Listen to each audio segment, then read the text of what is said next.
Congratulations on the book, and no doubt you have reached an awful lot of people with this. The idea of chronic illness and stress and all of this that contributes to people's lack of well-being, a culture that for many it feels like we don't have health care, we have sick care. There's just so many root causes of all of this stuff that we're going through. And so I'm curious, when for you, what was the spark where you thought, I can put the myth of normal and all this into a book now? What was the spark for you on this project? Well, that's a good question. As you may know, I've written 4 previous books, all on different aspects of the human experience, particularly in health. The first one was on ADHD after I myself was diagnosed with attention deficit hyperactivity disorder, and I needed to figure out what is this all about. And I didn't buy into the medical mantra that this is a genetic inherited disease. I intuited that the tuning out, the absent-mindedness, the scattered mind, that was the title of the book. The scattered mind is actually a coping mechanism. Coping with what? With stress in the early environment. So when a child is stressed, they can't run away, they can't change the situation, they can't fight back. Their brain will tune out as a way of protecting them from the stress. It's a commonly known mechanism. And when I thought of my own infancy as a Jewish infant under Nazi occupation in Hungary, I had plenty of reasons to tune out. And my own children, who grew up in very peaceful Vancouver, but in a very stressed family of origin, with my wife and I not having worked out our traumas yet, so we had a very tumultuous relationship. That stressed our kids, so they tune out. So now there's this epidemic, but it's not a genetic disease. What it is, the impact of the environment. So that was one step in my understanding of the relationship between the individual and the environment. And then in my other books, I explored addiction, I explored chronic illness and its relationship to emotions. And ultimately, of course, there's all this research showing that human beings are not isolated creatures, that we're very much wired to each other. Our brains are wired together in significant ways. And that means that how we talk to each other, how we relate to each other, is a huge impact on our physiology. Like there was a study 3 weeks ago, that showed that in the aftermath of racism, a Black American, their bodies, it goes into a state of inflammation. Now, chronic inflammation is a risk factor for depression, for autoimmune disease, and for cancer. Now, racism doesn't happen inside an individual's head. It happens in a social context, which means that human beings are what has been called biopsychosocial creatures. And biopsychosocial means that our biology is affected by our social relationships and our psychology. So it's all one. So when did I think to put all this together? About 12 years ago, I just thought I need to go beyond individual conditions like ADHD or autoimmune disease or addiction and just look at the whole picture. And there's this really interesting thing where people aren't quite sure how to move forward and heal when they're not always sure of the causes. And part of the human condition is to survive. So we build up all these walls and coping mechanisms to avoid even understanding what caused that at the risk of revisiting it. Part of it was just how much research went into this. So when you entered into it, what were the biggest learnings for you that set you on the path to write this book? The biggest learning was how long this knowledge of the unity of everything and the impact of emotions and our social relationships have in our physiology, how old this science is. You know, the first person to talk about, for example, the relationship of women's emotions to breast cancer was a Roman physician in the 2nd century, you know. And but what's happened in modern days is that now there's all this science. He didn't do any research. He just said his observations. Now we have all this science. So I'll tell you a story. When I was researching, say, the relationship of stress to cancer, because I began to notice in my own practice that people who develop malignancy, often they had traumatic childhoods. I didn't know what the links was. I just saw the relationship. So I went to the office of the British Columbia Cancer Agency, which is the local cancer treatment center. And I went to the head of the psychology department and I said, I'm researching the relationship of stress and cancer. She said, we don't believe there's a relationship. So then I went up to the library where there were hundreds of studies on the relationship of stress and cancer. And so what I'm saying is that I just discovered all this science. And in fact, there was so much science, and since then, so much more science, that my problem in this book was not to say too much.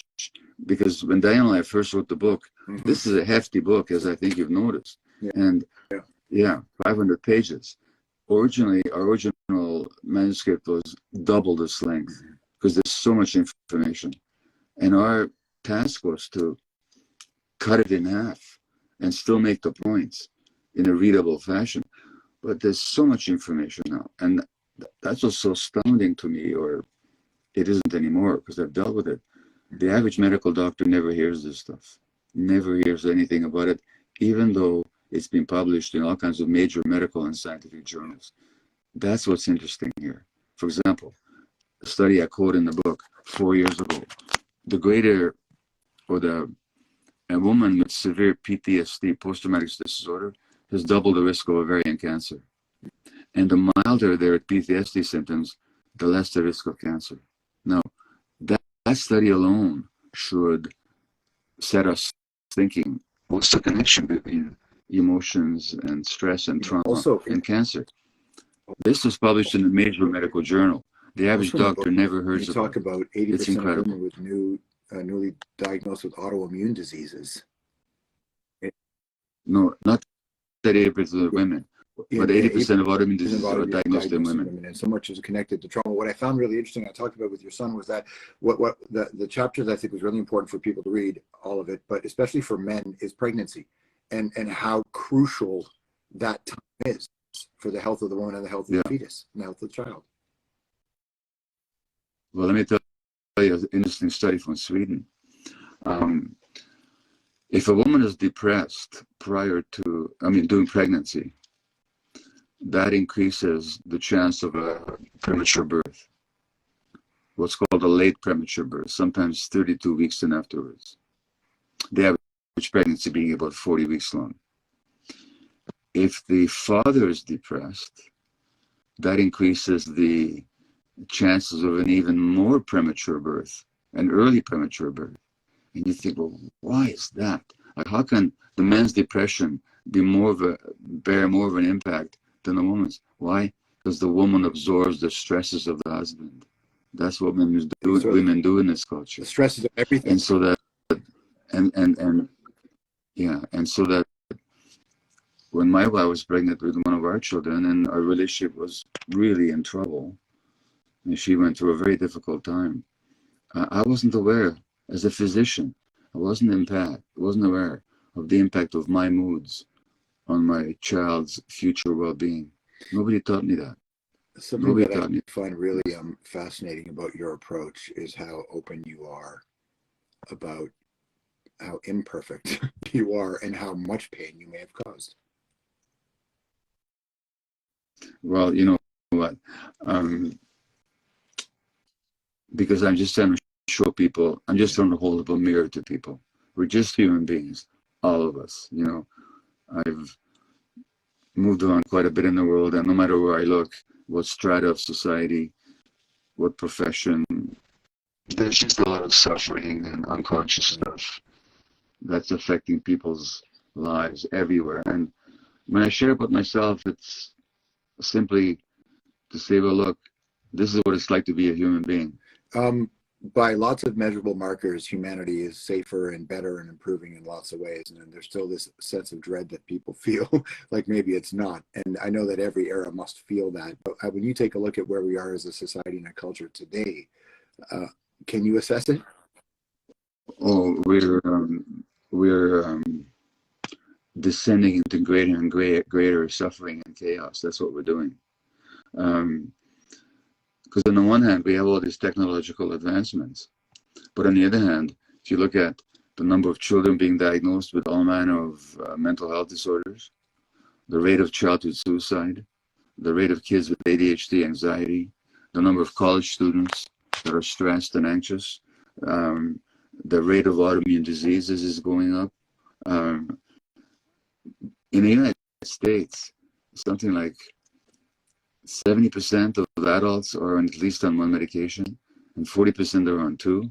Well, either we assume that this is some kind of accident of fate, or we recognize that there's something in how we live these days that actually undermines our health. And I think it's only getting worse. The Surgeon General of the United States, Vice Admiral Vivek Murthy, is about to issue a report on loneliness, which has become a real epidemic in modern culture.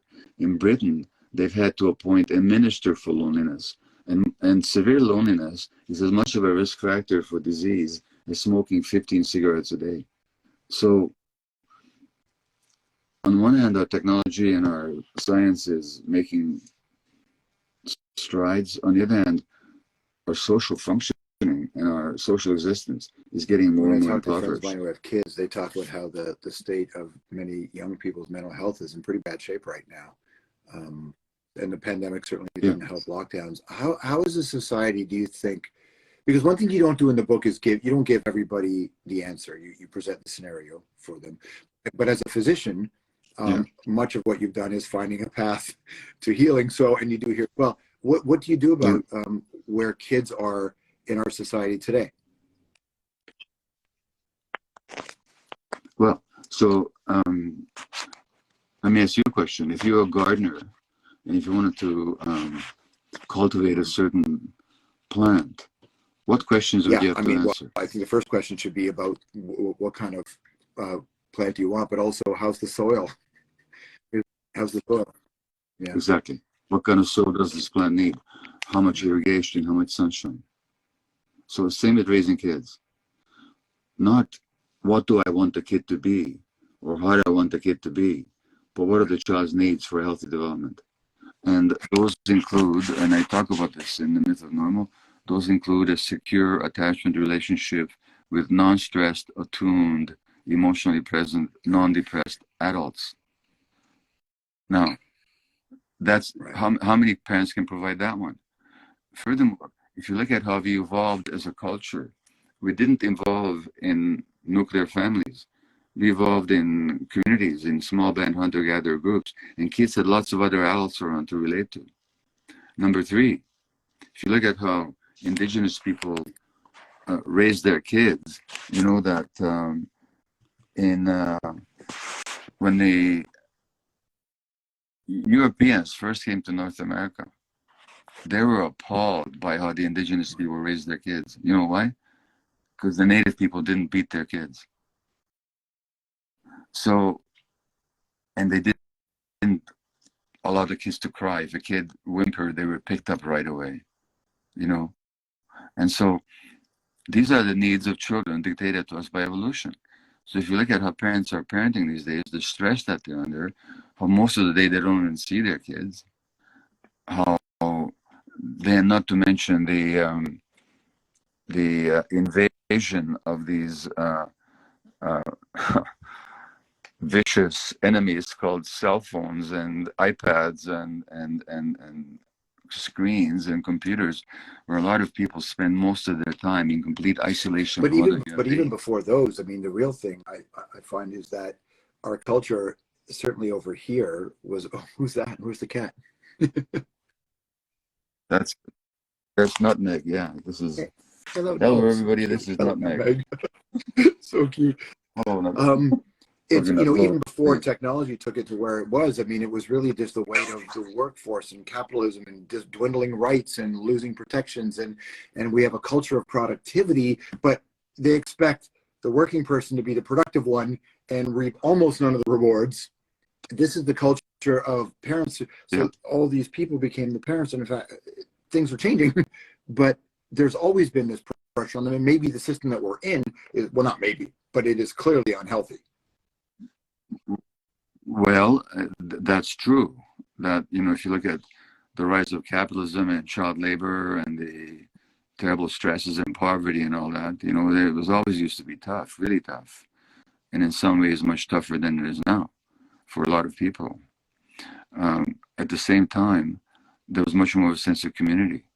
So when you talk to people that went through the Great Depression, they were intensely challenged and stressed, but there was a sense of belonging and community. And there used to be, for example, labor unions that people that would, as an organization, stand up for people's rights.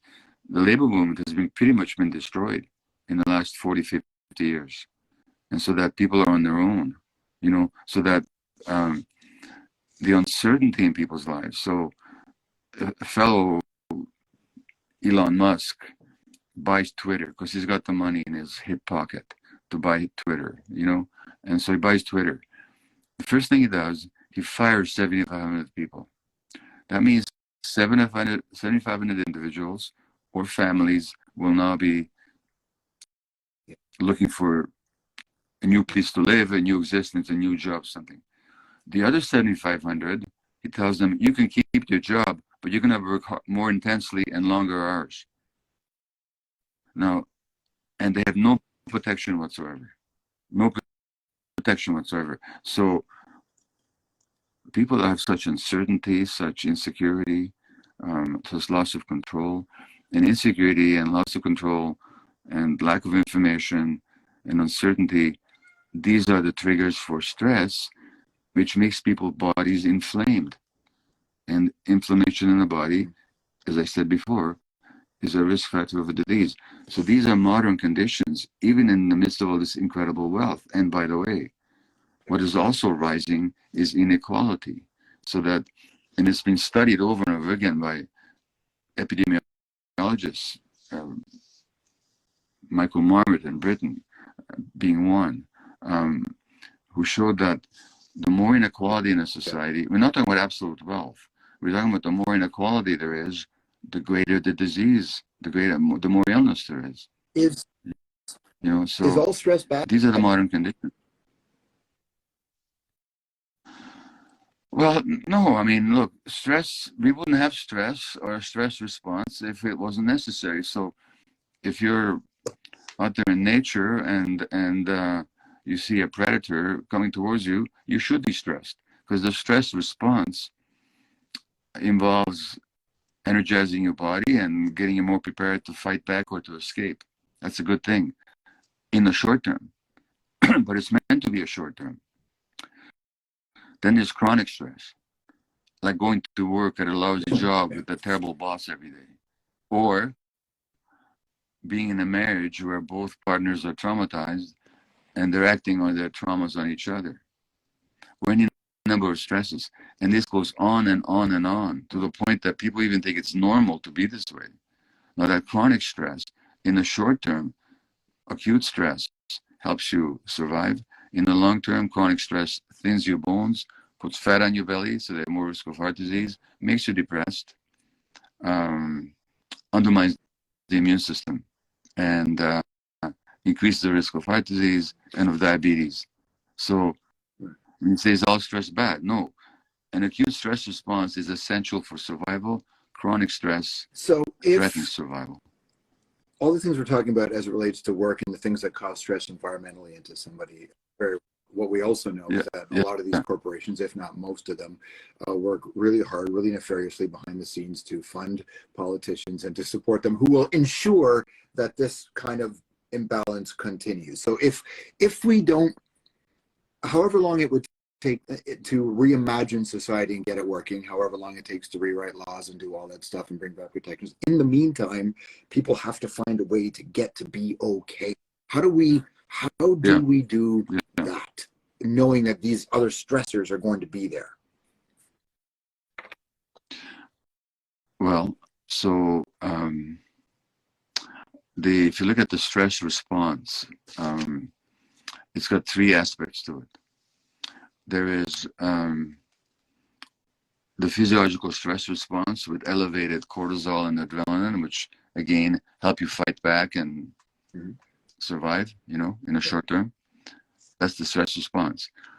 Then there's the external stressor, whether it be your partner leaving you, or you losing a job, or some kind of a threat, or whatever it is. In between the external stressor and the stress response, there's what we call the processing apparatus. Okay. Now, let's try an experiment if you're open to it. But it's purely a game, okay? Like, it really is a game. I want you to know, okay, Stroumboulopoulos, you're a bloody idiot. That's who you are. No. Honestly, because I've heard that a lot being in the public eye. My first response is there are times where you're right, but largely you're not right, and so I just ignore it. Okay. No, so you actually, don't have much I of don't. an And you know emotional what? It's only because right? I've done so much of that interior work, because I used to be very much affected by that. Yeah. That's the whole point. So that the external event stays the same, but the processing apparatus, which is your mind, because you don't work on it, doesn't get triggered anymore. Since you don't get triggered, your body stays calm. Your blood pressure doesn't go up, your heart rate doesn't go up, your muscles don't go tight, you know. But if you hadn't done the work, and if I said the same thing, then your physiology would change just like that. So when you're asking, what can we work on? The biggest thing we can work on is what we call the processing apparatus, which is our interpretations and our responses to things. That's the biggest thing we can work on. Now, that doesn't mean we shouldn't look. In Canada, and you and I are both Canadians, if you look at the rate of rheumatoid arthritis amongst Indigenous women is 6 times as much as that of anybody else. Now, that's because of racism and colonialism and residential schools and genderism and all kinds of stuff. So those have to be addressed on the social level. There was an article in the New York Times this weekend that Black women, even if they're rich, their birth outcomes are worse just because they're Black. You know, now that's a social problem that has to be addressed on the social level. So there has to be the social answers, but at an individual level, what you and I can work on at the same time, or saliently, is how we respond to things on the outside. Do we get triggered, or are we able to maintain our connection to ourselves and therefore our calmness? So that's the biggest thing for people to work on. What is the cumulative nature themselves. of intergenerational trauma? Well, it's lots of studies have been on that and been done on that, and whether you do the studies on Armenians whose great grandparents were affected by the Turkish massacre of Armenians in the First World War, or the children of Holocaust survivors, or in the United States on Black children, the results are the same. Multi-generation trauma gets passed on from one generation to the next. It's passed on both physiologically and also psychologically. So it's almost like a chain. And my hope with this book, and the hope of anybody that works with trauma, is that can we break the chain of transmission? Can we break that? Can we not keep passing it on? The Bible has got this puzzling statement, the Old Testament, where it says that the sins of the fathers will be visited upon the children of the 4th generations. Now, the Hebrew meaning of the word sin, or the Greek meaning of the word sin, is not a moral failure. It means missing the mark, making a mistake. And it's totally true. Now, you think it's a very unfair statement. Right. It just describes reality, that the sufferings of one generation, unless we deal with it, does get passed on to future generations. Yeah. So right now, I don't know if I don't know if you can have grandchildren or what, but if you were going to have grandchildren, right now I'm talking to your grandchildren as much as I'm talking to you. That's what's so incredible about this. It feels like there's a lot of economic reasons for us not to be healthier, right? I mean, you were a doctor, you saw prescriptions, you saw how all this thing came to be, and then addiction builds. When I was reading the book, one of the things that really struck me was I loved how you presented realities for people, but then I wondered what happens if the person who caused the trauma was reading this book. Well, I'm one of those people. I passed on my trauma to my kids. I did. What happens? Either one wakes up and takes responsibility, or one denies it and That creates more How do you pain. feel about That's what forgiveness? happens. It's a bit of a complex question, because I don't think, when I teach people, I never advise them to forgive. I think forgiveness is not something that you do. I think forgiveness happens or it doesn't happen. So in the book, I quote a California-based therapist who's now in her 90s. Her name is Edith Eger, Eger. And she wrote a book called The Choice. Now, Edith, international bestseller. And Edith was on the same train to Auschwitz that my grandparents were on. And her parents, my grandparents died, her parents died, she survived. She was 16 years old. And at some point in her book, The Choice, she describes that she goes to Berghof in the Bavarian Alps, where Hitler used to have his residence, to forgive Hitler.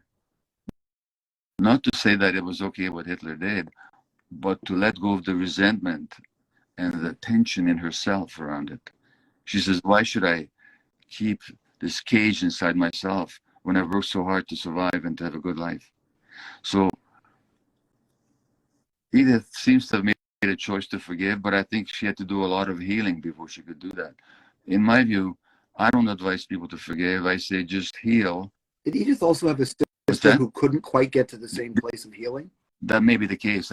I don't recall that. That could be the case. Yeah, that's right. Talk about the depressed brain for a second. There's a lot of people posting questions here, but this idea of the depressed brain, and because that causes anxiety for a lot of people, and depression and anxiety seem to do different things to each other, but and they're all connected. When you work with the depressed brain, what do you think about that?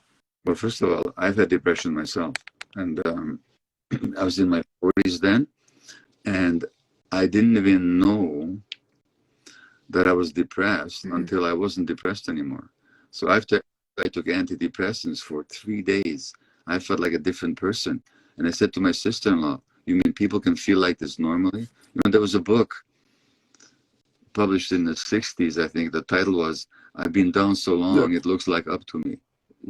And I didn't know I'd been depressed until I wasn't depressed anymore. I took the antidepressant because I was so angry all the time that my kids were suffering. And I just wanted to stabilize my mood. Anyway, so the depressed brain.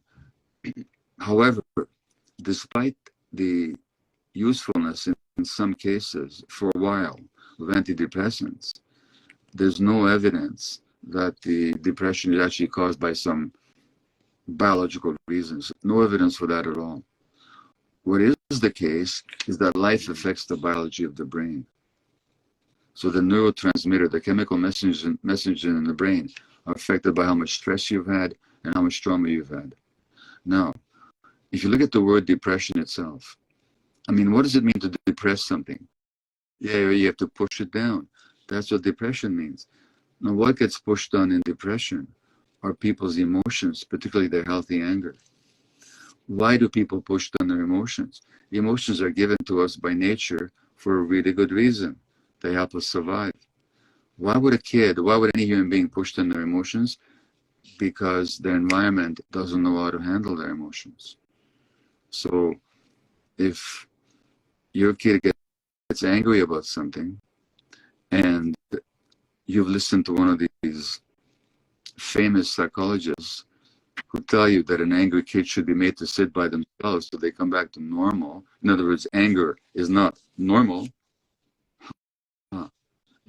Then the kid, if you give that kid the message enough, they're going to repress their anger because they don't want to lose you. So they've learned that the way to survive is to push down their feelings. 30 years later, they're diagnosed, and they keep doing that. 30 years later, they're diagnosed with depression. So depression is both biological and psychological, but the point is that the two can't be separated. And so if I was talking to somebody who was depressed, I'd want to find out, well, first of all, as a physician, I'd actually ask them or discuss with them, is this severe depression? Is this depression severe enough? Does it interfere with your functioning or even your sense of wanting to live that we might want to consider medications for a while? I'd have that conversation. In some cases, the answer would be yes. In most cases, the answer would have to be, Probably not. Having said that, then I would have a conversation about what's going on in your life, what's stressing you, where are you not looking after yourself, where did you learn to push down your feelings, what's your history, tell me about your childhood.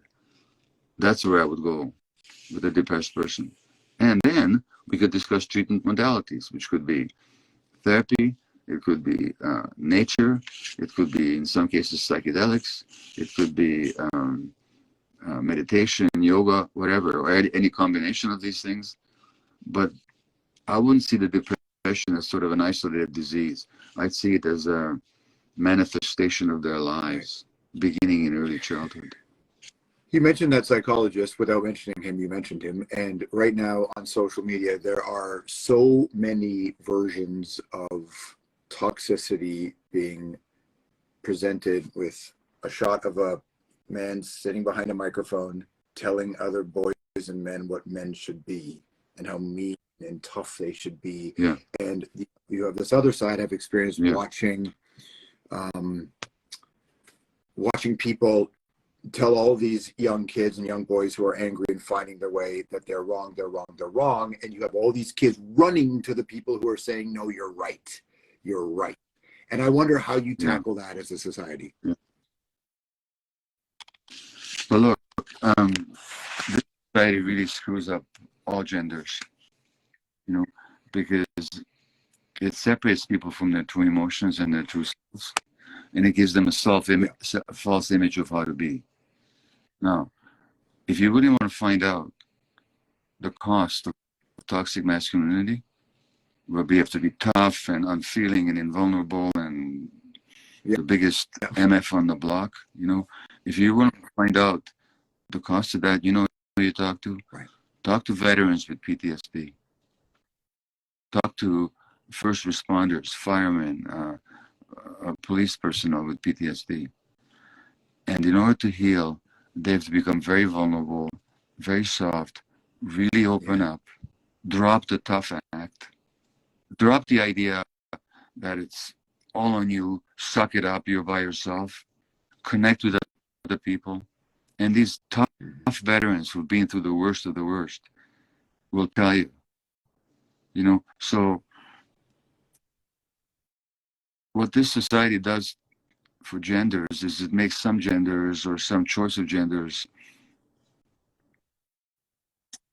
unacceptable in the eyes of some people. So we create all this unnecessary strife where people have to judge other people for their own choices and their own ways of being. It makes women absorb the stresses of their societies, and that's why women have more chronic illness than men do. It makes men stifle their pain, which means they're going to be more aggressive to get rid of their pain, or they're going to be addicted, or they're going to commit violence against somebody or against themselves. So these are the costs of these gender roles. And we pay a heavy price when we emphasize one aspect of ourselves. Now, in this society, then what's also happened, particularly in the U.S., but throughout the Western world, is that until 40, 50 years ago, most men could be assured of making a living to support their families. But now that's no longer the case. There's the whole hollowing out of the American industrial heartland. And we have a great increase in what two economists, one of them a Nobel Prize winner, called deaths of despair, where people are dying of drug overdoses, they're committing suicide, they're dying of chronic diseases because of despair. And this is a result of economic changes that particularly have affected men's capacity to feel good about themselves. So it's true, a lot of men are suffering. And I can see why a lot of young men in this society are looking for some kind of leadership where they can feel good about themselves. Now I think the solutions offered are often very simplistic, but I can certainly see the longing for some strong figure to tell you what to do and how to be because it's so And there's so complicated many now to out be a there. human being. Sometimes I wonder if we're not supposed to know this many people, and we're not supposed to hear this many differing points of view. That the human brain is certainly biologically not kept up with the rate of change, technologically speaking. That's right. Compassion versus empathy. I hear a lot of people talk about empathy, and I see the value in it, but I always figure that compassion was more of the act.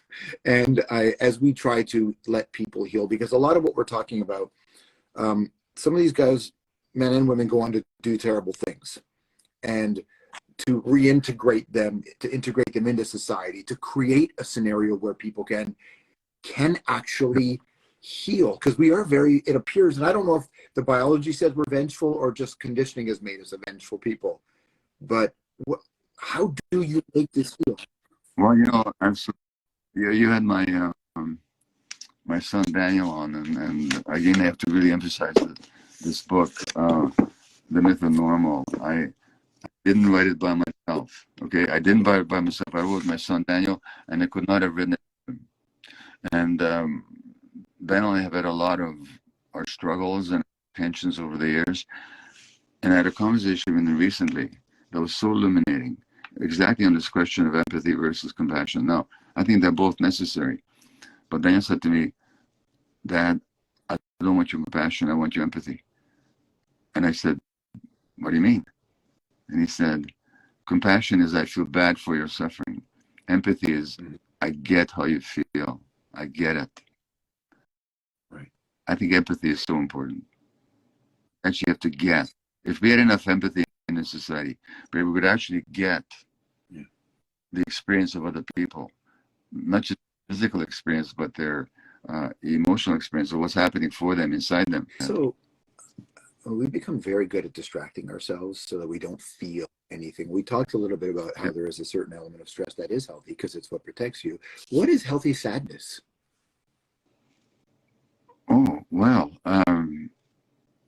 if my dog dies, let alone some human being close to me, or even if something happens that I was hoping for and it doesn't happen, why shouldn't I be sad? Sadness is just, I feel bad that this happened. Not grief and sadness, they're kind of on the same continuum. And in our brain, we have circuits for grief. Why? Because loss happens in life. We're not the only people capable of grief, by the way. So are elephants. We know this, So are whales. Grief is built into the mammalian brain because we have to come to terms with loss.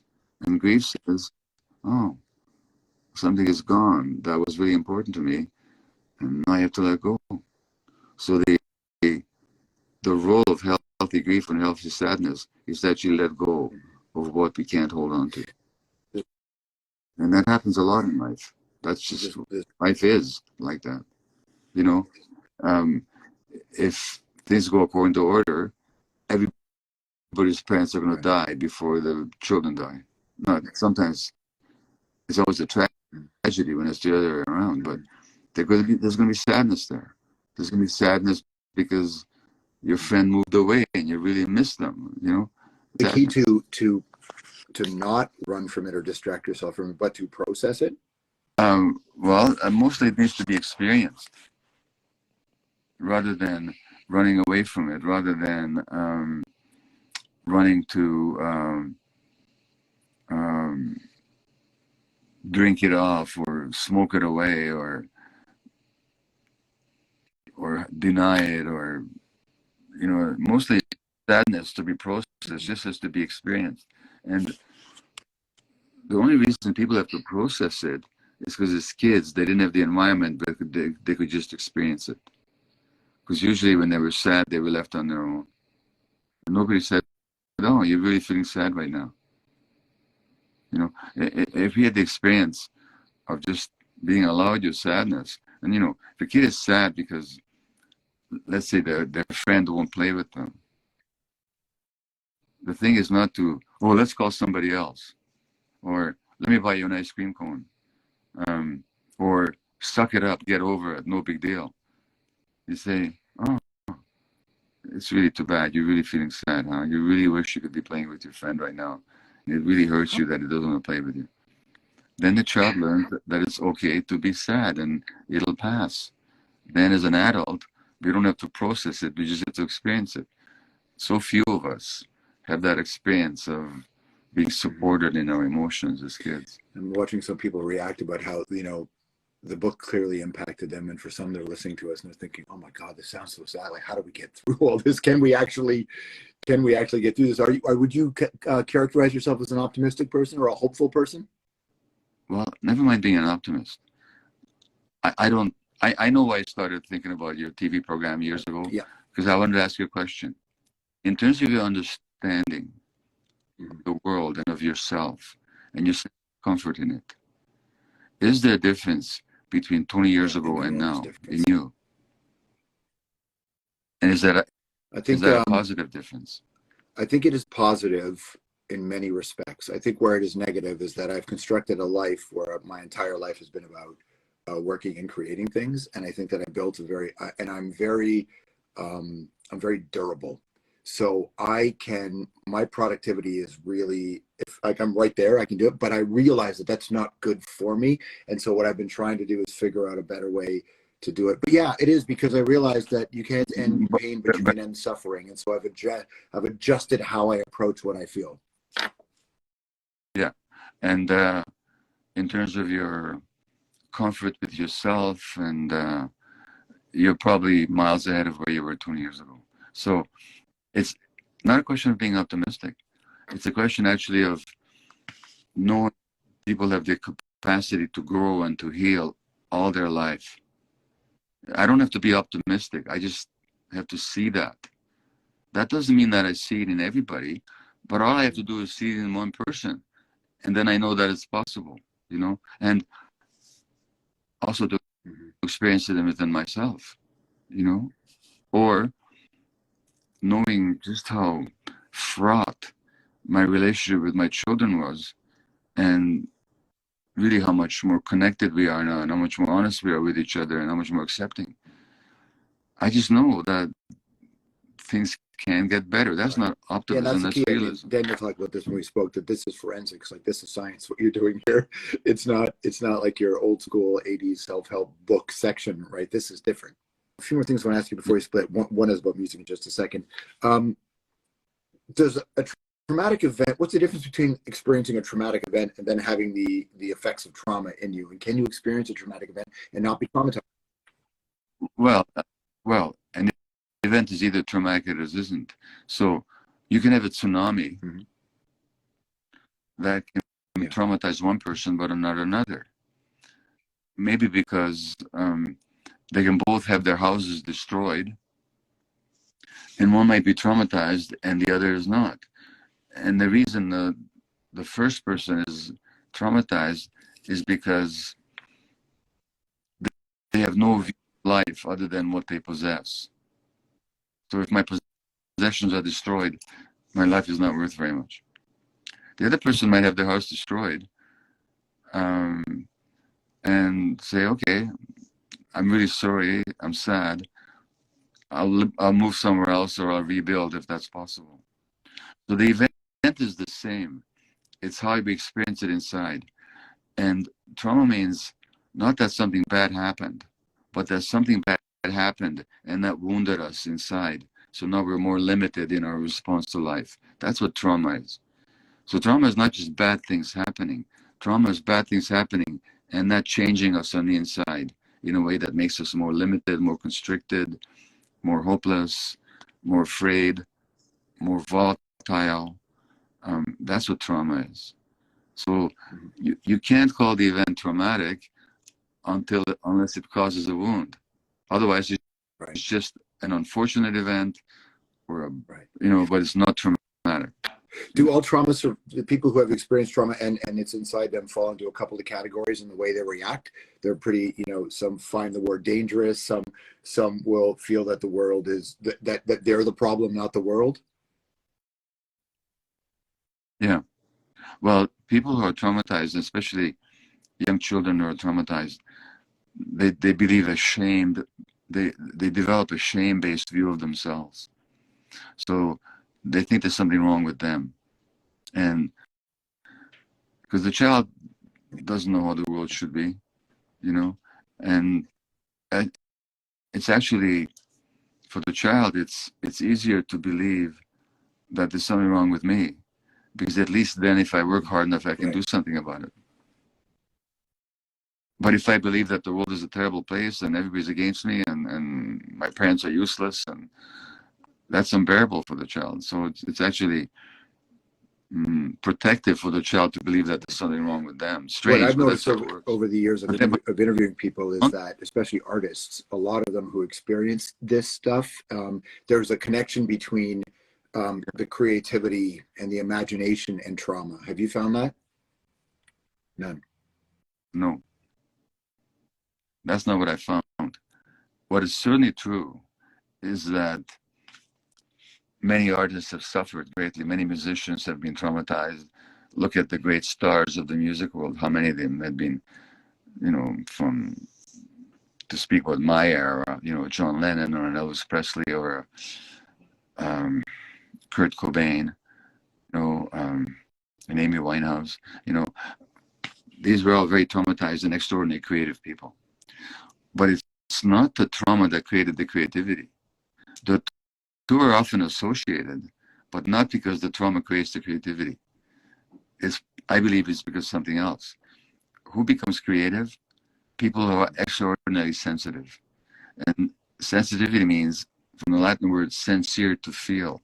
The more sensitive you are, the more you feel. That means when bad things happen, you feel them even more.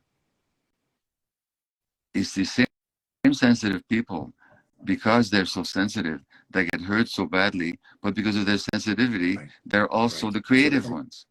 So the both being hurt, in their case, and creativity is the extreme sensitivity that they're born with. And that's why you see so much pain in very creative people. Is there, because of their sensitivity. From your mind, in your mind, a power in expression? Well, I mean, listen to the voice of a John Lennon versus a Paul McCartney, okay? Now, they're both wonderful singers. And if anything, McCartney's probably the more melodic of the two, by and large. Not that they're both capable of coming up with beautiful melodies, but which voice has the most charisma to it? And one of them in the same song is saying it's getting better all the time, while the other one sings under his breath, it couldn't get much worse. Yeah. So, and Lennon is the traumatized one. Elvis Presley's incredible charisma, that his incredible energy, you know. So the trauma does give him a certain power. Now, expression helps if they know what they're expressing. At my workshops, I often play a song by Presley called "Any Way You Want Me." Do you know that song? Any way you want me, that's where I'll be. Now, the lyrics are, you know, I'll be weak as a baby or strong as a mountain, you know, darling, you hold the key. Any way you want me, that's where I'll be. Now, if you listen to that song, though, the voice is so sad. Now, Presley doesn't know it, but he's singing about himself.